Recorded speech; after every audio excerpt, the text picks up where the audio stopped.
Le 22 février, le Mexique a retenu son souffle. Des camions brûlés, des hommes armés bloquaient les autoroutes, les banques et les forces de sécurité étaient attaqués. Les habitants et les touristes se sont barricadés à l'intérieur. C'était la réponse du cartel de Jalisco Nouvelle Génération, l'un des syndicats criminels les plus puissants au monde, à la mort de son chef, Nemesio Oseguera Cervantes, connu sous le nom d'El Mencho. Ce n'était pas un gangster ordinaire, même si sa santé déclinante l'avait éloigné des opérations quotidiennes. Ces dernières années, il s'était déjà imposé comme le chef criminel le plus puissant et le plus brutal du Mexique. Sous sa direction, le cartel de Jalisco, surtout après la fragmentation de son rival, le cartel de Sinaloa, est devenu l'un des plus grands empires criminels du monde. Le crime organisé au Mexique fonctionne selon sa propre logique perverse. Il est alimenté par des forces structurelles profondes et non par des événements individuels ou des coups du sort. Donc la mort d'El Mencho n'est pas la fin de cette histoire. Un calme précaire s'est installé dans le pays, mais en coulisses, l'avenir est en train de se dessiner en ce moment même. Le spectre de l'empire d'El Mencho plane toujours sur le Mexique. Pour l'État mexicain, cependant, cette opération marque un véritable tournant, après une longue période d'inaction ou de véritable faiblesse. Le Mexique a démontré à la fois la capacité et la volonté politique d'affronter les cartels, même lorsque cette confrontation comporte de réels risques et un véritable coût. Une fois de plus, les gants sont tombés.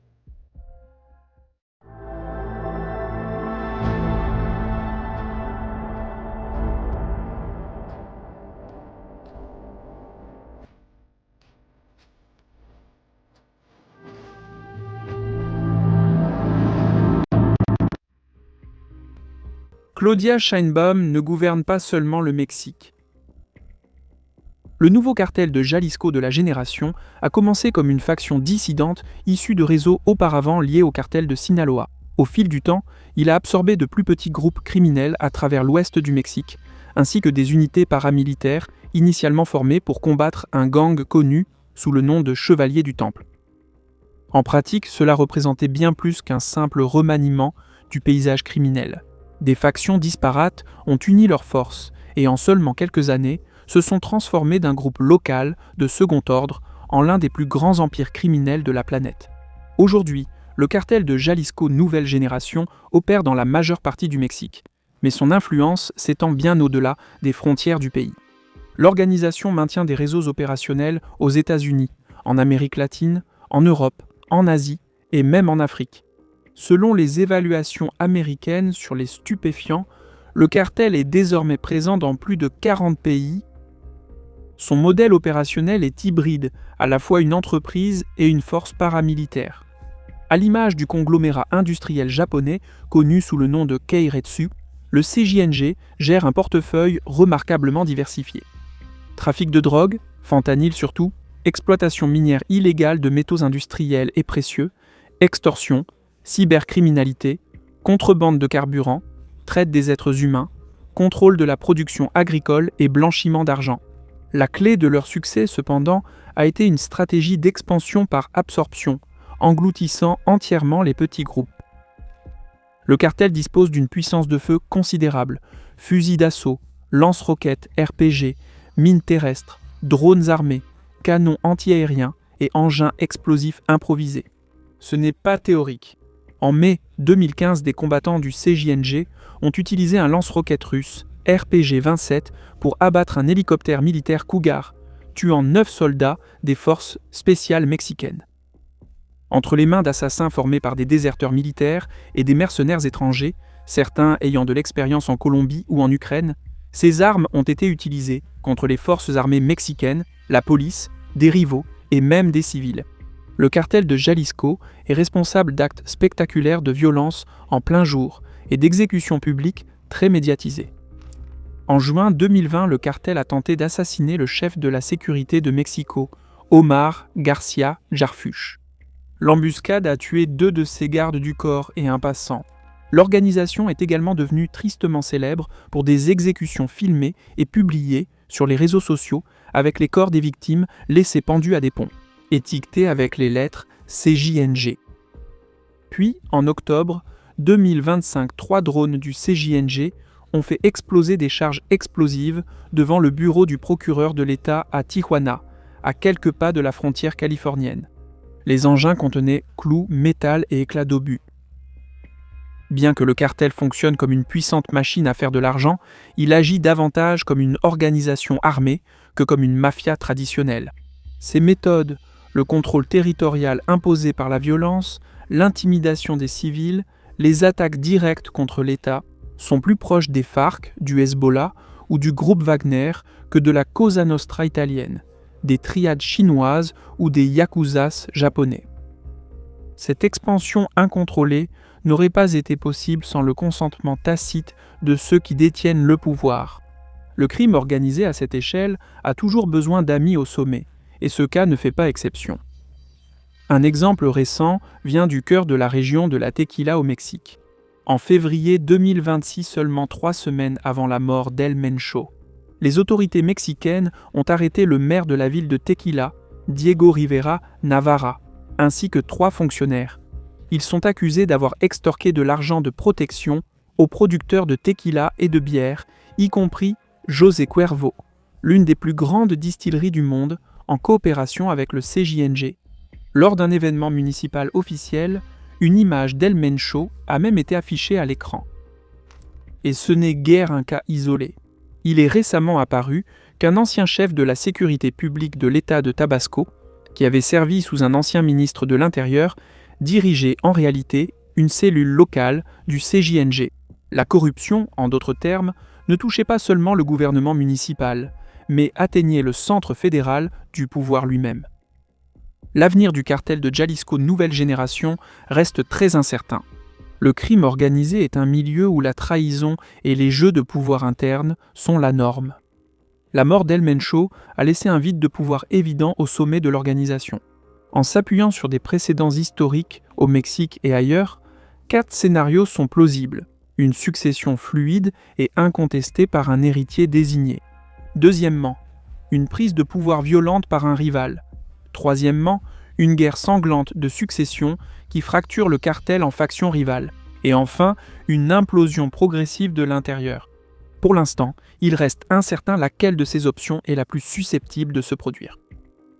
Le successeur naturel d'El Mencho, son fils, Rubén Osquera González, connu sous le nom d'El Menchito, purge une peine de prison à perpétuité aux États-Unis depuis plusieurs années, ce qui complique encore davantage la question de la succession. Certains analystes évoquent donc une issue plus probable, une prise de contrôle par des commandants régionaux du cartel ou des membres du cercle rapproché de la famille Osguera. Une chose cependant est certaine, couper la tête d'une grande organisation criminelle ne signifie pas que l'hydre a cessé d'exister. Remplacer un PDG ne détruit pas l'entreprise qu'il dirigeait. À court terme, la stratégie de décapitation fonctionne, elle déstabilise les réseaux et envoie un signal indiquant que certaines limites ne peuvent pas être franchies. Mais les conséquences de la fragmentation du cartel de Sinaloa et l'arrestation d'El Chapo racontent une histoire qui doit servir d'avertissement. Le problème n'a pas disparu, il a donné naissance au CJNG. Éliminer uniquement les chefs ne résout que rarement un problème systémique. Pendant ce temps, comme l'a rapporté le Centre d'études sur l'impunité et la justice de l'Université des Amériques, jusqu'à 99% des crimes au Mexique ne débouchent sur aucune condamnation. Sans réforme du système judiciaire, chaque victoire tactique n'est que temporaire. C'est pourquoi l'État mexicain devrait saisir ce moment crucial pour frapper l'infrastructure financière cachée du cartel, renforcer les contrôles douaniers et démanteler l'ensemble du réseau de soutien, les personnes et institutions ayant permis au cartel d'exister des années. À plus long terme, de tels efforts affaibliraient, voire feraient s'effondrer cette organisation en particulier. Mais les spécialistes de la sécurité savent bien que l'élimination totale du crime organisé est peu probable. Pourquoi cet écosystème continue-t-il de se régénérer ? Les raisons sont structurelles. Premièrement, l'argent. Le marché du fentanyl à lui seul génère des milliards de dollars par an pour le CJNG, et la demande au nord de la frontière ne montre aucun signe de faiblesse. Deuxièmement, la géographie. Le Mexique est un pays vaste et montagneux, parsemé de milliers de vallées isolées et de côtes, où l'État n'a jamais exercé un contrôle total. Troisièmement, c'est la culture, en particulier la narcoculture. Considérez les narcocorridos, des ballades populaires qui racontent les histoires de contrebandiers, de tueurs à gages et de chefs de cartel, dont beaucoup glorifient ouvertement leurs exploits. Ces dernières années, certains de ces morceaux ont grimpé dans les classements grand public, et certains concerts ont déclenché des scandales politiques lorsque des artistes ont publiquement fait l'éloge de chefs de cartel. Le style de vie narco est présenté comme quelque chose d'aspirationnel dans la musique, la télévision, la mode, les réseaux sociaux, voire dans des rituels quasi religieux. Le culte de figures comme Santa Muerte, une personnification de la mort vénérée par certains criminels, est souvent interprété comme une protection symbolique pour ceux qui évoluent dans un univers de violence. Pour beaucoup de jeunes, faire carrière au sein du CJNG devient aussi naturel que, paf, un diplômé de Harvard décrochant un emploi chez Goldman Sachs. Des chercheurs du Colegio de Mexico ont documenté plus de 100 comptes TikTok actifs, gérés par des cartels, dont plus de la moitié appartiennent au CJNG. Des offres d'emploi taguées avec des hashtags comme Cuatro Letras ou Mencho proposaient aux jeunes jusqu'à $700 par mois pour des missions de protection. Après la découverte en mars 2025 d'un ranch dans l'état de Jalisco, où les restes de centaines de recrues du CJNG ont été retrouvés, TikTok, à la demande du gouvernement, a supprimé 39 comptes utilisés pour le recrutement. Mais l'algorithme va plus vite que les modérateurs. Pour un jeune sans emploi et sans perspective, le discours est simple: pouvoir, argent, appartenance, toujours en train de se désintégrer. Les plus grandes organisations peuvent réellement rééquilibrer le rapport de force en faveur de l'État mexicain. Lorsque les grands cartels se fragmentent en groupes plus petits, le problème devient plus gérable. Dans ces conditions, l'État peut exercer une pression plus efficacement par la force, en réduisant l'influence des cartels par des conversations discrètes ou par des accords tacites sur les sphères de contrôle. En d'autres termes, l'objectif n'est pas toujours la destruction totale du crime organisé, ce qui, en pratique, peut être inatteignable, mais de le maintenir dans un état de faiblesse permanente, sous la poigne de l'État. En théorie, bien sûr, la meilleure solution reste de renforcer l'État de droit, de construire une police plus efficace et d'investir dans des programmes sociaux qui préviennent la criminalité. Mais l'histoire montre que, pour lutter contre de telles menaces, les gouvernements doivent souvent se contenter du moindre mal. C'est pourquoi, pour le gouvernement mexicain, l'élimination d'El Mencho représente une énorme victoire politique. En un sens, cela marque aussi une rupture symbolique avec la stratégie gouvernementale précédente, connue sous le slogan « Des câlins, pas des balles », promu par l'ancien président Andrés Manuel López Obrador. Cette politique visait à limiter la confrontation directe avec les cartels, en se concentrant plutôt sur les programmes sociaux et en s'attaquant aux causes profondes de la criminalité. L'effondrement symbolique de cette stratégie est survenu en octobre 2019 lorsque les forces mexicaines ont arrêté Ovidio Guzmán, le fils d'El Chapo. En quelques heures, 375 sicarios à bord de 78 véhicules ont envahi les rues de Culiacán, exigeant sa libération immédiate sous la menace d'un massacre. Le gouvernement a cédé, les cartels ont reçu leur signal. La force fonctionne. Cette même année, le Mexique a enregistré un record historique d'homicides, plus de 34 000. À ce jour, il reste difficile de comprendre exactement pourquoi le gouvernement a adopté une approche aussi conciliante. Certains observateurs y voient une tentative de désescalade et de réduction de la violence. D'autres suggèrent que l'État avait effectivement accepté un arrangement informel avec les cartels. Quelle qu'en soit la raison, la présidente actuelle Claudia Sheinbaum a discrètement abandonné cette philosophie depuis ses premières semaines au pouvoir. L'élimination de l'un des barons de la drogue les plus recherchés au monde pourrait également contribuer à restaurer la crédibilité de l'armée et des services de sécurité mexicains, dont la réputation a été gravement entachée ces dernières années, notamment par des incidents comme le massacre de l'Atlaya en 2014, au cours duquel des soldats ont tué 22 civils. Si ce changement de stratégie conduit à une amélioration de la sécurité, il pourrait bénéficier d'un large soutien public. Dans les grandes villes, la frustration de la classe moyenne face à la hausse de la criminalité reste intense. Les milieux d'affaires, quant à eux, jouent un rôle de plus en plus central en exigeant stabilité et prévisibilité, sans lesquelles l'investissement ne peut croître. Dans le même temps, le risque de représailles des cartels demeure bien réel. Ces organisations ont à plusieurs reprises répondu aux actions de l'État par des actes de violence spectaculaires.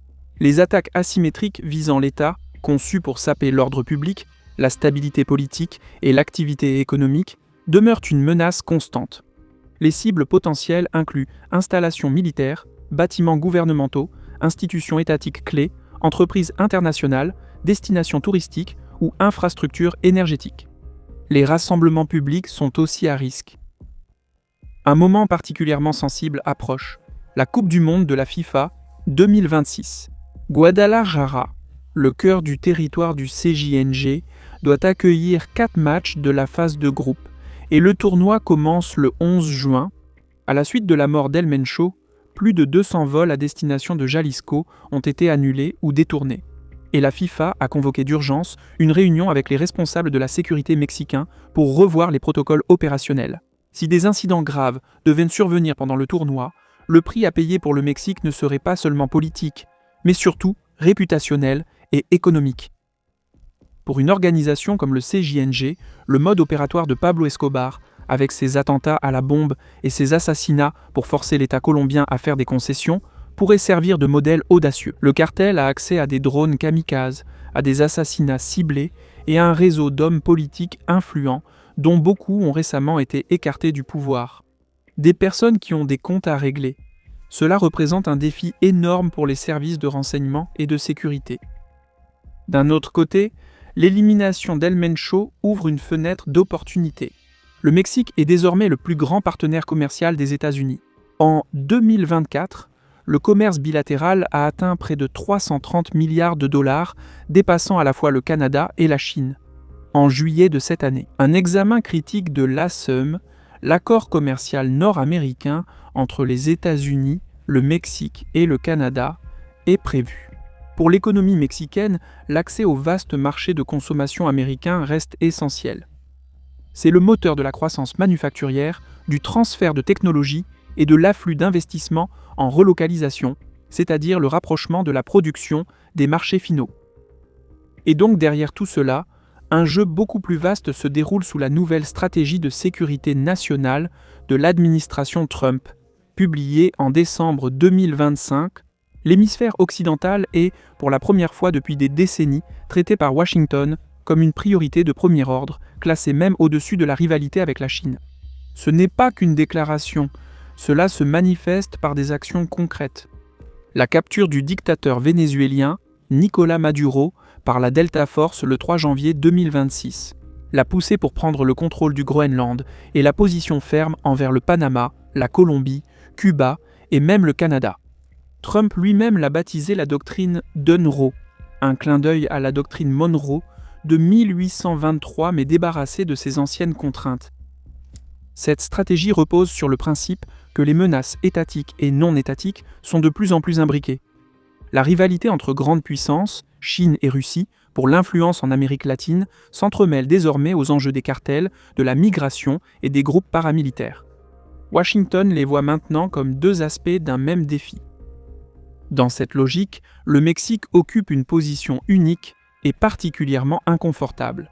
C'est le principal nœud économique, migratoire et criminel entre l'Amérique latine et les États-Unis, un pays dont Washington a besoin comme partenaire et qui en même temps a des raisons d'avoir peur. C'est par ce corridor que le Mexique exporte toute une série de problèmes vers les États-Unis. Les opioïdes synthétiques, le fentanyl tue plus de 70 000 Américains par an, les migrants illégaux, les produits chinois contournant les tarifs douaniers, et parfois même des opérations de renseignement étrangers menées sous la couverture des cartels. Des analystes américains avertissent depuis longtemps que les intérêts de ces deux pays allaient croîtrement entrer en conflit. Samuel Huntington a écrit au sujet du défi démographique posé par le Mexique. George Friedman a prédit que les tensions à la frontière deviendraient l'un des problèmes géopolitiques majeurs du XXIe siècle pour les États-Unis. Aujourd'hui, ces prévisions se révèlent exactes. Dans cette optique, un certain degré d'instabilité au Mexique peut être tolérable pour Washington. Mais un chaos total dans un pays aussi profondément lié à l'économie et à la société américaine est absolument inacceptable. Près de 40 millions d'Américains ont des racines mexicaines, et le Mexique lui-même compte plus de 130 millions d'habitants. La frontière s'étend sur plus de 3000 km. Aucun mur n'est assez haut pour contenir les conséquences d'un effondrement d'État à une telle échelle. Voilà pourquoi Washington ne peut laisser le Mexique devenir un État en faillite. Un tel scénario pourrait avoir d'énormes conséquences. Un vide de pouvoir, une violence qui déborde la frontière, ainsi que des perturbations économiques et sociales qui atteindraient rapidement le sol américain. C'est dans ce contexte que nous devons comprendre la reclassification officielle du fentanyl comme arme de destruction massive et celle des cartels mexicains comme organisation terroriste étrangère. Sous la pression diplomatique croissante des États-Unis, les menaces de tarifs douaniers et en coulisses des suggestions de plus en plus franches d'une action militaire unilatérale, le gouvernement de la présidente Sheinbaum a changé de cap. Cela implique une coopération renforcée avec Washington sur le renseignement, le maintien de l'ordre et les opérations contre les cartels. Symboliquement parlant, la tête du chef du CJNG servit sur un plateau. C'est une offrande bien plus précieuse que de livrer des barons de la drogue de second rang par le biais d'extraditions juridiquement douteuses. L'opération envoie un signal clair à l'appareil sécuritaire de Washington. Le Mexique est prêt à tout pour rétablir sa crédibilité en tant que partenaire fiable. Qui plus est, il s'agit d'un succès opérationnel comparable en importance à l'élimination d'Oussama Ben Laden ou du général iranien Qassem Soleimani, du moins sur le plan de la propagande. La neutralisation du baron de la drogue le plus recherché du Mexique est une dose d'adrénaline politique pour Donald Trump et Marco Rubio. En tant qu'architectes de la doctrine d'Ann Roe, ils peuvent désormais tous deux désigner Guadalajara comme preuve que la nouvelle stratégie fonctionne. El Mencho est devenu leur trophée. Et pourtant, le triomphalisme des deux côtés de la frontière pourrait s'avérer prématuré. Les organisations criminelles mexicaines ont maintes fois démontré une remarquable capacité de survie après la chute des grands cartels. Des successeurs émergent presque toujours, surtout dans les régions reculées où l'État n'existe que sur le papier. Ensuite, il y a une autre variable, Cuba, si la structure du pouvoir à la Havane s'effondre. Et depuis la capture de Maduro et la perte du pétrole vénézuélien, l'économie cubaine est sur la voie de la mort. Certains anciens responsables de la sécurité d'État pourraient chercher de nouveaux moyens de subsistance au sein des cartels mexicains. Des officiers du renseignement, des vétérans des opérations spéciales en Angola, au Venezuela et au Nicaragua. Ce sont des personnes dont les compétences valent une fortune dans le monde criminel. Et au-delà de l'incitation financière évidente, il y a une autre motivation, la possibilité d'agir contre un ennemi commun, les États-Unis. Dans le pire des cas, une telle coopération informelle pourrait donner naissance à une toute nouvelle forme de menace.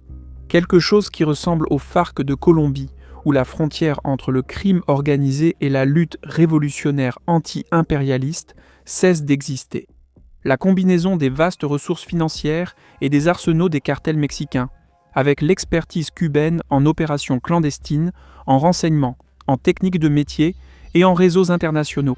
C'est un mélange que le monde n'a pas encore vu à cette échelle. Pour les factions les plus radicales de la politique mexicaine, ce serait aussi une occasion de régler des comptes. Certains prennent déjà de plus en plus ouvertement leur distance avec la ligne pragmatique de la présidente Sheinbaum et sa coopération avec Washington. Pour les États cherchant à réduire l'influence américaine dans l'hémisphère, comme la Chine, la Russie ou l'Iran, une telle situation serait un cadeau inespéré. Déstabiliser le Mexique, c'est déstabiliser le flanc sud des États-Unis. Le résultat, c'est que le Mexique pourrait se retrouver enfermé dans un conflit ressemblant à une guerre de guérilla, dissimulée sous le langage de la résistance populaire, tout en servant simultanément de proxy dans le grand jeu géopolitique. C'est pourquoi la neutralisation d'El Mencho, aussi spectaculaire soit-elle, n'est que le premier coup sur un échiquier très compliqué. Et la partie ne fait que commencer.